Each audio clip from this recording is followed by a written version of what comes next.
बरं बा लक्ष द्या, काय क्वेश्चन आहे.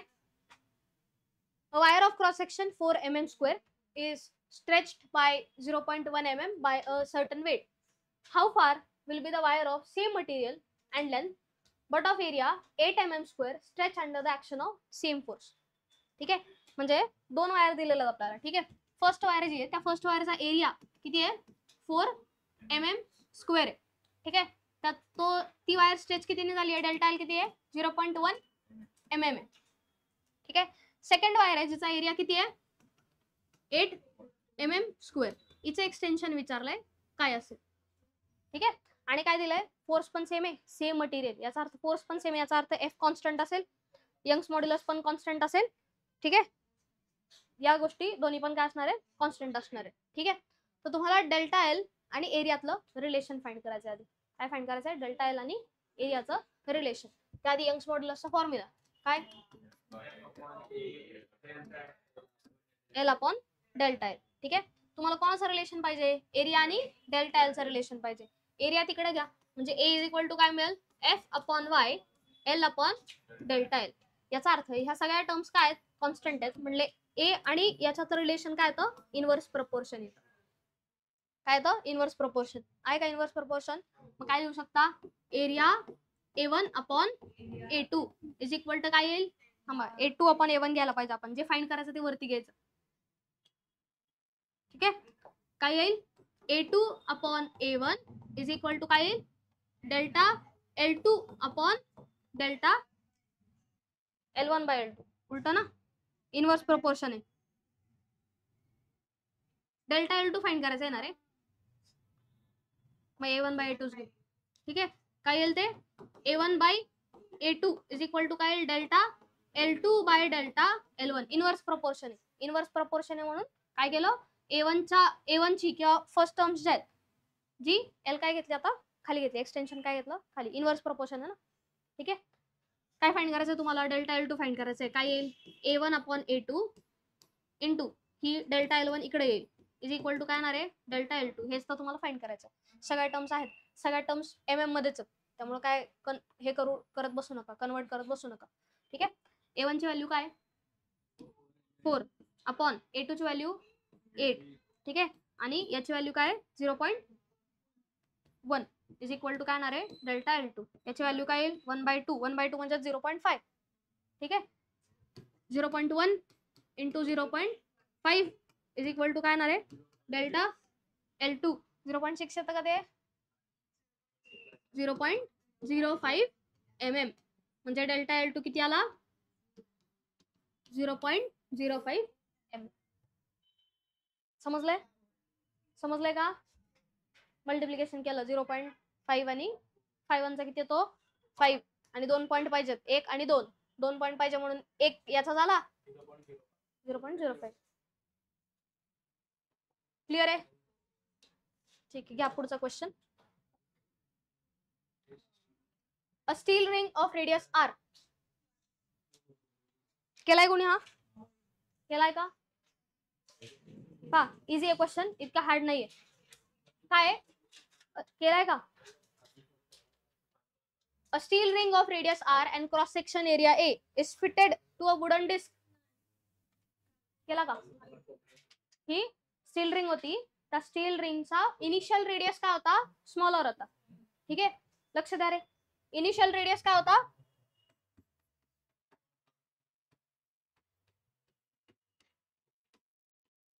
स्मॉलर. ठीक आहे, इनिशियल एरिया पण काय A. ठीक आहे, is fitted on a wooden disc of radius R. म्हणजे तिला काय केलं आपण फिट केलं एका वुडन डिस्कवर जिचा रेडियस किती आहे R. याचा अर्थ रिंगला त्यात फिट होण्यासाठी तिला पण काय करायला लागेल तेवढाच रेडियसला एक्सटेंड व्हावं लागेल ना. त्या वुडन डिस्कवर फिट होण्यासाठी तिला काय करावं लागेल तेवढंच एक्सटेंड करावं लागणार आहे. म्हणजे रिंगचा पण रेडियस आता किती झाला कॅपिटल R इतका झाला. फर्स्ट किती होता, फर्स्ट होता छोटा R. ठीक आहे, नंतर त्या वुडन डिस्कवर बसायचंय म्हटल्यानंतर रेडियस काय करावं लागेल थोडासा एक्सटेंड करावं लागेल. तो किती झाला कॅपिटल R झाला. किती झाला कॅपिटल R, मोठा R. हा क्लिअर आहे. मग फायनल रेडियस काय आलं, फायनल रेडियस R आहे. ठीक आहे, म्हणजेच चेंज किती आला त्यांचा, आर मायनस आरचा चेंज आला. हे क्लिअर आहे एवढं, हे क्लिअर आहे का एवढं? ठीक, लक्ष द्या. काय फाइंड करायचंय तुम्हाला, फोर्स फाइंड करायचंय. काय फाइंड करायचंय, फोर्स. लिहा परत यंग्स मॉड्युलसचा फॉर्म्युला. काय असतो, L by delta L. F काढायचा आहे, एफ तिथंच ठेवा, बाकी सगळ्या टर्म्स तिकडे जातील. म्हणजे Y A delta L upon L. Clear एवढं? इथे वाय ची व्हॅल्यू जी दिलेली आहे, वाय ला काय म्हणा म्हटलंय, ई म्हणा म्हटलंय. मग एफ इज इक्वल टू काय येईल रे, E A delta L by. ठीक आहे, आता सिल्वर आहे, सिल्वरची रिंग आहे. ठीक आहे, सिल्वरची रिंग ही जर रिंग आहे, या रिंगची लेंथ फाइंड करायची आहे. लेंथ कशी फाइंड करणार, याला जर आपण तोडल्यानंतर काय बनते, स्ट्रेट वायर बनते. ठीक आहे, आणि हीच स्ट्रेट वायर म्हणजे काय असते, सरकम्फरन्स. काय असतं, सरकम्फरन्स. ही कंप्लीट लेंथ काय असते याची, सरकम्फरन्स एवढी असते ना. ठीक आहे, याला जर तोडलं तर काय होणार आहे, सरकम्फरन्स होणार आहे, विच इज 2 पाय आर. इनिशियल सरकम्फरन्स काय येईल, 2 पाय आणि स्मॉल आर. फायनल सरकम्फरन्स काय येईल, ही झाली फायनल लेंथ, ही झाली इनिशियल लेंथ. मग चेंज इन लेंथ काय येईल, 2 पाय आर मायनस 2 पाय आर. ठीक आहे, मग काय लिहू शकते याला, चेंज इन लेंथ काय आला, 2 पाय आर मायनस 2 पाय आर. इनिशियली काय होती ती, ही ओरिजिनल लेंथ ना, ओरिजिनल लेंथ किती होती, 2 पाय आणि स्मॉल आर. क्लिअर आहे, काय येईल मग, ई ए, यातून 2 पाय कॉन्स्टंट बाहेर येईल. ठीक आहे, किती राहिलं ब्रॅकेट मध्ये, आर मायनस आर अपॉन 2 पाय आर. 2 पाय गेला, काय राहिलं, R minus R upon R. म्हणजे काय आलं, force is equal to R minus R upon R. Option कोणता, बी ऑप्शन. समजलंय, समजलंय का, नक्की समजलंय का, डाऊट आहे का, डाऊट आहे. हा, अरे ई ए कर, ए ही कर, 2 into 3 कर, 3 into 2 कर, सारखंच ना. ई इंटू ए कर, ए इंटू ई कर, सारखंच येते ईशान. म्हणून ते कसं येईल काय फरक नाही पडत.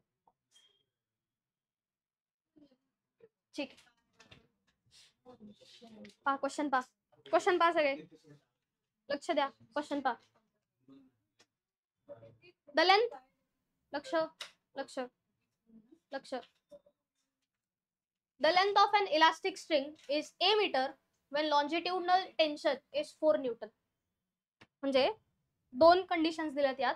ठीक आहे, कंडिशन 1 मध्ये काय सांगितलंय की ज्यावेळी आपण फोर्स लावतोय 4 न्यूटनचा, त्यावेळी त्याची जी लेंथ आहे ती किती आहे, ए. म्हणजे ती जी स्ट्रिंग आहे त्या स्ट्रिंगला फोर्स लावला 4 न्यूटनचा, तर ते स्ट्रिंग कंप्लीट लेंथ किती होते त्याची, ए होते. ठीक आहे, कंप्लीट लेंथ किती होते, ए इतकी होते. हे क्लिअर एवढं, कंप्लीट लेंथ कितीची होते, ए इतकी होते. ठीक आहे, कितीची ओरिजिनल लेंथ आहे सपोज, त्याला तुम्ही काय लावला आता, एक फोर्स लावला कितीचा, 4 न्यूटनचा. ठीक आहे, तर ही कंप्लीट लेंथ किती सांगितली आपल्याला, ए सांगितली. नेक्स्ट केस मध्ये काय सांगितलंय की and B metre when the longitudinal tension is 5 newton. म्हणजे ज्यावेळी तुम्ही याच्या जागी काय लावाल, 5 न्यूटनचा फोर्स लावाल, त्यावेळी कंप्लीट जी लेंथ येते ती किती येते, कंप्लीट लेंथ किती आली, बी.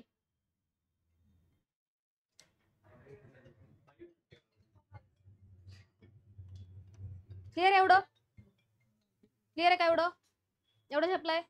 ठीक, पुढे काय सांगितलं, the length of the string in metre when the longitudinal tension is 5 newton. म्हणजे सॉरी 9 न्यूटन. 9 न्यूटनचं ज्यावेळी टेन्शन लावाल त्यावेळी ही लेंथ किती असेल. क्वेश्चन समजलाय आता, क्वेश्चन समजलाय का, ज्यावेळी तुम्ही 4 न्यूटनचं टेन्शन लावताय त्यावेळी ए इतकी लेंथ आहे, नंतर 5 न्यूटनचा लावला किती झाला, बी. ठीक आहे, तर 9 न्यूटनचा किती लागेल, काही मुलं अशी असतील म्हणतील ए प्लस बी, कारण 5 + 9 5 + 4 किती होतो, 9. असंही होऊ शकतं. ठीक आहे, पण तसं नाहीये. एवढं क्लिअर आहे, आणि ऑप्शन पण नाहीये. हे क्लिअर आहे एवढं, कळालंय. आता फर्स्ट केस मध्ये पहा, फर्स्ट केस मध्ये जर ओरिजिनल लेंथ इतकी आहे, तर हे काय झालं, एवढं एक्सटेन्शन झालं. ठीक आहे, म्हणजे ए ला काय लिहू शकतो आपण, A can be written as original length plus त्या वेट मुळे होणारं एक्सटेन्शन. आता एक्सटेन्शन कसं काढायचं, ते एक्सटेन्शन काढण्यासाठी फोर्सचा फॉर्म्युला आठवतोय का तुम्हाला, जो स्प्रिंग मध्ये झाला होता आपला. स्प्रिंग फोर्सचा फॉर्म्युला काय होता तो, F is equal to KX. आठवतंय का, काय फॉर्म्युला होता, F is equal to KX. Same लागू होतो कशात, स्ट्रिंग मध्ये पण लागू होतो. ठीक आहे, सेम स्ट्रिंग मध्ये पण लागू होतो. ठीक आहे, वेर एक्स काय असते, एक्सटेन्शन असतो. एक्स काय असतो, एक्सटेन्शन. जर ती वायर स्ट्रेच केल्यानंतर त्याच्यावर एक फोर्स लावला, ठीक आहे, तर एक्स काय असतो, एक्स अमाऊंट ऑफ त्याच्यात काय झालंय, एक्सटेन्शन झालंय. ठीक आहे, मग extension can be written as, एक्सटेन्शनला कसं लिहू शकता तुम्ही, F अपॉन के असं लिहू शकता, F बाय के. ठीक आहे, इथे काय येणार होतं, याच्या वेळी झालेलं एक्सटेन्शन येणार होतं, मग याला काय लिहू शकता तुम्ही, F बाय के लिहू शकता ना. मग इथे फोर्स कितीचा लावला तुम्ही, 4 न्यूटनचा लावला, मग काय लिहू शकतो, L प्लस 4 बाय के. ए ची व्हॅल्यू आली. ठीक आहे, बी ची व्हॅल्यू काढायची. आता बी ची व्हॅल्यू काय येईल बरं, इथपर्यंत ओरिजिनल लेंथ होती, इथून पुढे काय झालं, एक्सटेन्शन. इथे पण आता एक्सटेन्शन द्यावं लागेल आपल्याला. ठीक आहे, इथपर्यंत काय होती, एल होती. ठीक आहे, म्हणजे बी ला जर फाइंड करायचं आहे, बी काय येईल, एल प्लस याच्यामुळे होणार एक्सटेन्शन. याच्यामुळे होणार एक्सटेन्शन किती आहे, एफ अपॉन के पाहिजे ना, म्हणजेच 5 बाय के. एक्सटेन्शनचा फॉर्म्युला हा, फोर्स या केसमध्ये फोर्स किती लागतोय, 5 चा, आणि स्प्रिंग कॉन्स्टंट किंवा स्प्रिंग कॉन्स्टंट किती येतो, के. रिजिडिटी कॉन्स्टंट किती आला, के. क्लिअर आहे, एवढं क्लिअर आहे, नक्की क्लिअर आहे, काय डाऊट आहे, नक्की. ठीक, आता काय करायचं आहे तुम्हाला, 9 न्यूटन साठी फाइंड करायचं आहे की त्या याची लेंथ किती येते. काय फाइंड करायचं आहे, लेंथ ना, length of the string in metre when the longitudinal tension is 9 newton. ठीक आहे, मग 9 न्यूटन साठी इक्वेशन काय लिहाल रे, जर सपोज ही पूर्ण लेंथ जी आपण कन्सिडर करू ती एक्स आहे, 9 न्यूटन साठी पूर्ण लेंथ किती आली, एक्स ची आली. ठीक आहे, मग 9 न्यूटन साठी असं लिहिलं चालेल का, X is equal to L plus 9 by K. चालेल लिहिलं, एन प्लस 9 बाय के. ठीक आहे, तुम्हाला ओरिजिनल लेंथ माहित नाहीये, ओरिजिनल लेंथला ज्यावेळी 9 बाय के ने ऍड कराल त्यावेळी तुम्हाला काय येणार आहे, याची व्हॅल्यू येईल. के ची पण व्हॅल्यू तुम्ही फाइंड करू शकता. ठीक आहे, आता काय करायचं तुम्हाला, एल ची आणि के ची व्हॅल्यू फाइंड करायची. ठीक आहे, इक्वेशन बनवू शकतो याच्यापासून, के ने मल्टिप्लाय करा किंवा डिरेक्टली असंही करू शकता, मायनस करा, मायनस केल्यानंतर एल कॅन्सल आउट होईल आणि के ची व्हॅल्यू मिळू शकते तुम्हाला. बरोबर का, हे दोन्ही इक्वेशन सॉल्व्ह करायचे. फर्स्ट इक्वेशन हे, सेकंड इक्वेशन हे, दोन इक्वेशन सॉल्व्ह करायचे. दोन इक्वेशन सॉल्व्ह करून एल आणि के ची व्हॅल्यू फाइंड करायची. कळालंय काय करायचंय, एल आणि के ची व्हॅल्यू याच्यात पुट केली की तुम्हाला काय मिळणार, एक्स मिळणार. ठीक आहे, पहिलं जर आता के ची व्हॅल्यू फाइंड करायची, के ची व्हॅल्यू फाइंड करण्यासाठी काय करायला लागेल आपल्याला, एल काढून टाकावं लागणार आहे. मग एल कसा काढणार, ज्यावेळी तुम्ही या टर्म मधून ही टर्म मायनस करता, मग त्याच्यातून मायनस करा, बी मायनस ए केलं काय मिळेल, मग एल मायनस एल आणि पुढे 5 बाय के मायनस 4 बाय के. हे क्लिअर आहे का इथपर्यंत, कळालंय काय केलंय, 5 बाय के. मग एल मायनस एल किती होतो, 0. 5 बाय के मायनस 4 बाय के किती आला, 1 बाय के. म्हणजे बी मायनस ए किती आला, 1 बाय के. इथपर्यंत क्लिअर आहे, बरोबर आहे ना, किती आला, 1 बाय के. मग के ची व्हॅल्यू मिळेल, के ची व्हॅल्यू काय मिळेल, मग के इकडे जाईल आणि बी मायनस ए इकडे येईल, म्हणजे के इज इक्वल टू काय मिळाला, 1 अपॉन बी मायनस के ची व्हॅल्यू मिळेल. आता काय काय करायचं तुम्हाला, कोणती व्हॅल्यू फाइंड करायची, एल ची व्हॅल्यू फाइंड करायची. कोणाची, एल ची. ठीक आहे, मग एक तर असंही करू शकता, ही एल ची व्हॅल्यू याच्यात पुट करा, सॉरी के ची व्हॅल्यू याच्यात पुट करा. करू शकतो का तसं, कसं करायचंय तुम्हाला, कसं करायचंय सांगा, कसं करायचंय, नाहीतर असंही करू शकता. दोन्ही इक्वेशन्स मध्ये काय करायचंय तुम्हाला, एल ची व्हॅल्यू फाइंड करायची आहे ना. ठीक आहे, या इक्वेशनला 5 ने मल्टिप्लाय करा, या इक्वेशनला 4 ने मल्टिप्लाय करा. अरे करताना तुम्ही सायमल्टेनियसली सॉल्व्ह, तसं सायमल्टेनियसली सॉल्व्ह करायचंय. ठीक आहे, तुम्हाला जी टर्म काढून टाकायची, आता के नकोय तुम्हाला, के काढून टाकायचंय. काय करायचंय, के काढून टाकायचंय. मग के काढून टाकण्यासाठी काय करावं लागेल, त्याच्या सगळ्या टर्म सेम कराव्या लागतील. ठीक आहे, या 4 बाय केला आणि 5 बाय केला सेम करायचंय, मग काय काय येईल ते 20 करायला लागेल ना. ठीक आहे, म्हणजे या इक्वेशनला कशाने मल्टिप्लाय करायला लागेल, 4 ने मल्टिप्लाय करायला लागेल, आणि या इक्वेशनला 5 ने. या इक्वेशनला सांगा काय येईल, मग 4 ने मल्टिप्लाय केलं तर 4b is equal to 4l plus 20/k. या इक्वेशनला 5 ने करायचंय. 5a is equal to 4l 5l. Okay okay okay कळलं. 5l 5l आणि प्लस 20/. ज्यावेळी याच्यातून हे सबट्रॅक्ट कराल, करा subtract. 4a minus 5a minus 4b is equal to 5l minus 4l किती आला l आणि 20/k मायनस 20/k किती आला 0. म्हणजे l ची व्हॅल्यू काय मिळाली 5a मायनस 4b. ठीक आहे. काय फाइंड करायचं तुम्हाला रे? हा आता x फाइंड करायचं आहे. x फाइंड करायचं आहे. x स्ट्रेस 9चा अप्लाय केल्यानंतर लेंथ किती आहे ती फाइंड करायची आहे तुम्हाला. l ची व्हॅल्यू आताशी आली. x इज इक्वल टू काय येईल मग मायनस 4b प्लस हे काय 9/k ना. 9/k 9/k म्हणजे 1/b minus a. b minus a वर जाईल.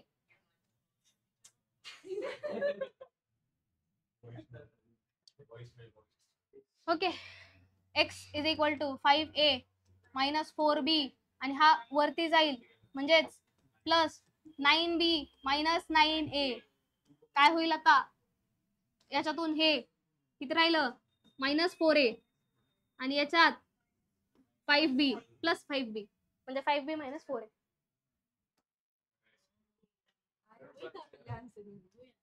नाही उलट होतं की.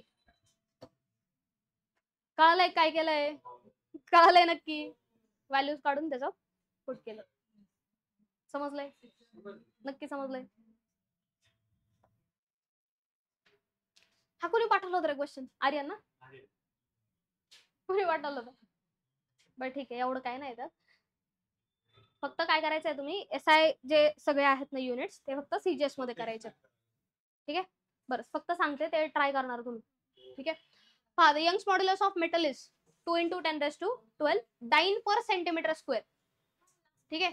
काय दिलंय डाइन पर सेंटीमीटर स्क्वेअर मध्ये दिलंय. Its breaking stresses Young's modulus सांग किती दिलाय ईश्वरी. यंग्स मॉड्युलस किती दिलाय Rupa? 2 × 10⁻12 dyne per centimetre square and its breaking stress. Stress किती दिलाय kg per centimetre square. In case of longitudinal strain, the maximum energy that can be stored per cubic meter. काय विचारलंय? In case of longitudinal strain, the maximum energy that can be stored. एनर्जीचा formula सांगा पहिला मला. Energy is half load into extension. पण इथं काय विचारलंय check करा. Maximum energy that can be stored per cubic metre. Per cubic metre याचा अर्थ पर क्युबिक मीटर कोणाचं युनिट असतं? व्हॉल्यूमचं युनिट असतं. म्हणजे एनर्जी पर युनिट व्हॉल्यूम विचारले. मग एनर्जी पर युनिटचा फॉर्म्युला काय आहे? हाफ स्ट्रेस इंटू स्ट्रेन आहे ना. Half stress into strain. ठीक आहे. किंवा आता इथं स्ट्रेन नाही दिलं ना तुम्हाला. कुठे दिलंय स्ट्रेन? नाही दिलं ना. स्ट्रेस दिलंय आणि यंग्स मॉड्युलस दिलंय. ठीक आहे. म्हणजे काय स्ट्रेस स्क्वेअर अपॉन वाय हा फॉर्म्युला यूज करायचा. म्हणजे जी तुमची एनर्जी पर युनिट व्हॉल्यूम असेल ती काय येईल हाफ. काय रे काय येते सांगा ना. फॉर्म्युला सांगा तुझं किती येते ते. Half stress square upon Y. तोच फॉर्म्युला यूज करायचा आहे तुम्हाला फक्त. कळालंय? आणि फक्त काय करायचे सगळे SI मध्ये कन्वर्ट करायचे. ठीक आहे. पर क्युबिक मीटर सांगितलंय. ठीक आहे. मग कसं कन्वर्ट कराल?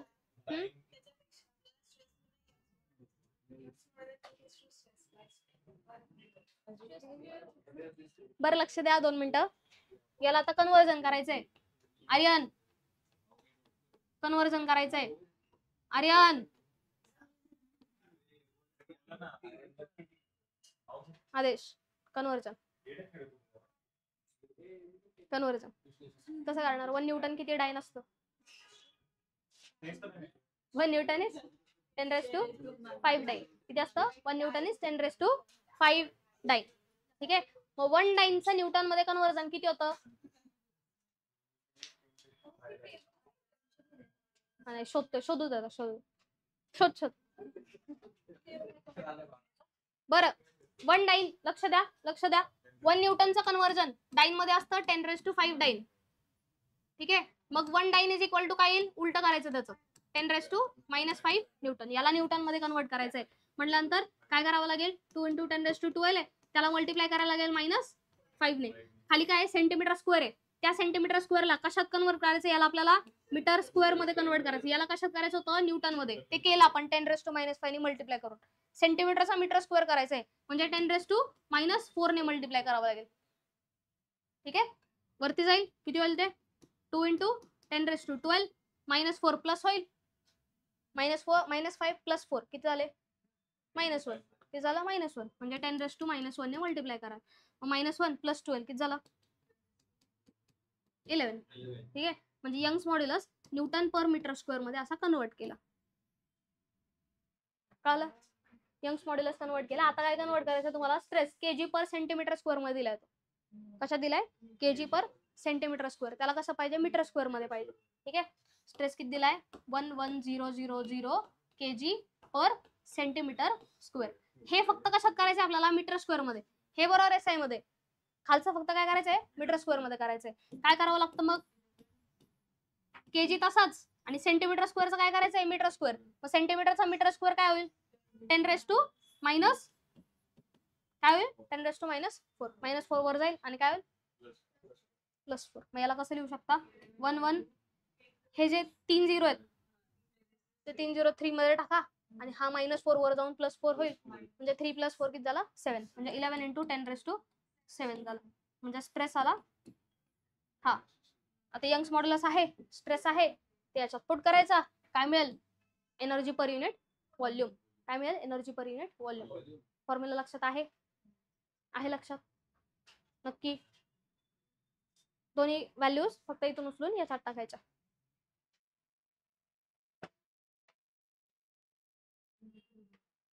हा नंतर हा त्यासाठी हे माहित पाहिजे तुम्हाला, लिनियर कोएफिशियंट माहित पाहिजे. हा झाला होता, हा झालेला, एकदा क्वेश्चन पाहून घ्या. ठीक आहे, बट फक्त नाही, सगळं तर याच्यात हेच आहे. ठीक आहे, हा झाला होता, कुणी पाठवला होता, झाला होता, एकदा चेक करून घ्या. पुढे काय, 2 wires of same material and same length but diameters in ratio 1:2.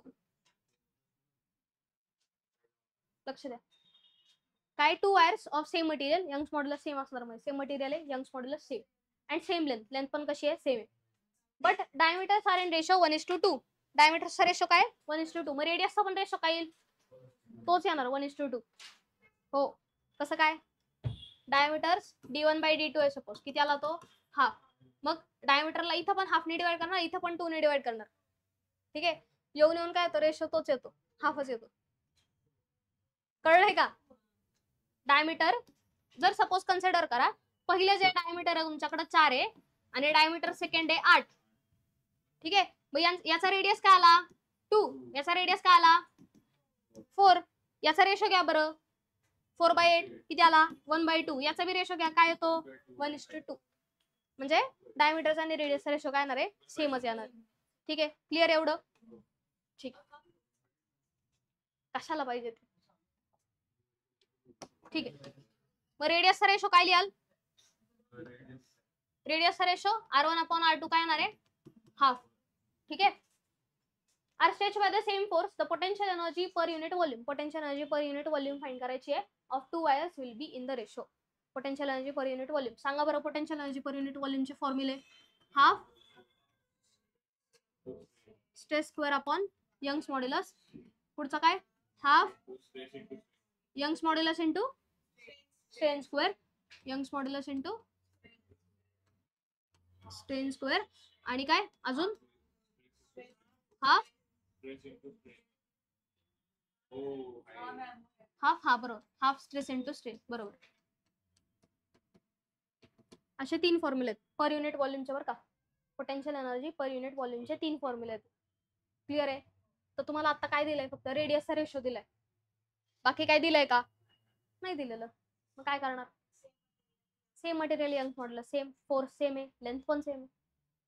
मग कुठला फॉर्म्युला यूज करणार यातला,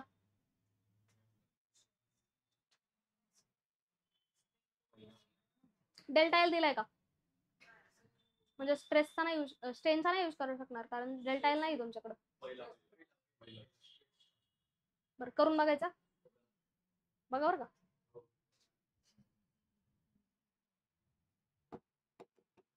half strain square upon Y. ठीक आहे. फर्स्ट याच्यासाठी आणि मटेरियल सेम म्हटल्यानंतर वाय पण काय येणार आहे, सेमच येणार दोघांसाठी.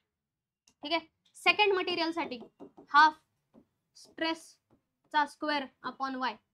वाय सेम आहे म्हणून वायला 2 नाही लिहिलेला, स्ट्रेस डिफरंट आहे म्हणून याला सिग्मा 1 आणि सिग्मा 2 लिहिले.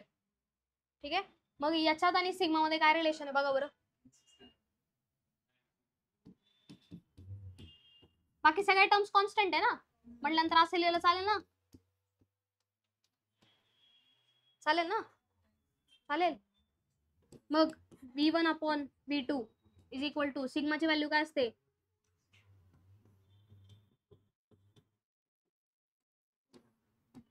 क्लिअर आहे का एवढं. पण लोड तर काय सेम आहे, म्हणजे एफ पण काय कॅन्सल आउट होईल. प्रसाद हा काय होईल, वरती जाईल म्हणजे A2 बाय A1 होणार. म्हणजे v1 bye v2 is equal to काय येईल, A2 बाय A1 त्याचा स्क्वेअर. एरिया काय असतो, पाय R2 चा स्क्वेअर अपॉन पाय R1 चा स्क्वेअर, आणि ब्रॅकेट स्क्वेअर तसंच आहे बरं अजून. ठीक आहे. पाय पाय कॅन्सल, R2 बाय R1 काढायचा आहे. R2 बाय R1 काय येईल मग, 1/2 नाही येतो, 2/1 येणार आता तो. ठीक आहे. म्हणजेच 2/1 त्याचा स्क्वेअर आणि परत त्याचा स्क्वेअर. त्याचा स्क्वेअर का केला, R2 बाय R1 आणि स्क्वेअर आहे ना दोघांना पण. ठीक आहे. आधी स्क्वेअर आहे, अजून एक बाहेर स्क्वेअर, म्हणजे 2/1 त्याचा स्क्वेअर किती आला 4/1, 4/1 चा परत स्क्वेअर किती आला 16/.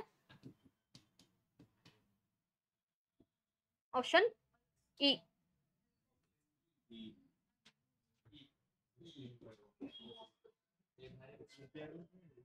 Last question.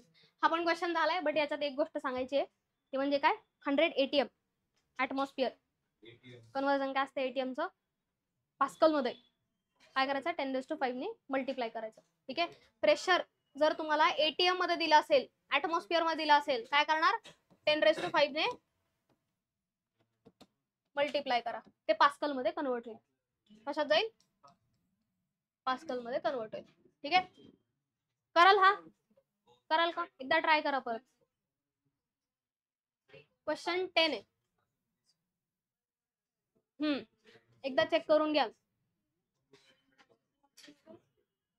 समजलंय का, बघा ट्राय करा. डाऊट असेल तर आत्ताच विचारून घ्या त्याचं.